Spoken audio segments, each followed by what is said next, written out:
The best app to make a to-do list.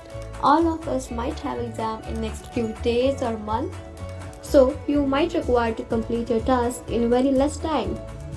Hence, I have found you an app so that you can add your task and complete that as per your schedule.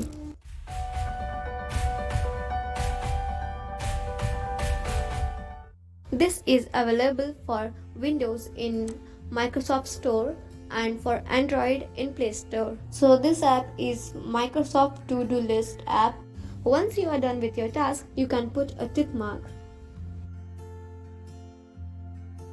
You will also get various other features like adding due date, adding a reminder, putting up notes, and you can also change up the theme of this app.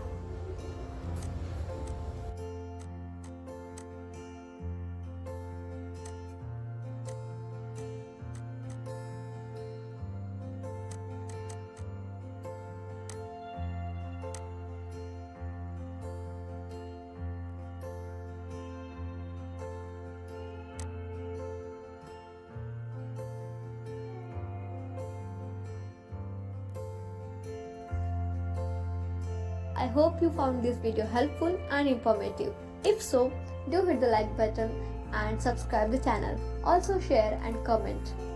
Thank you for watching.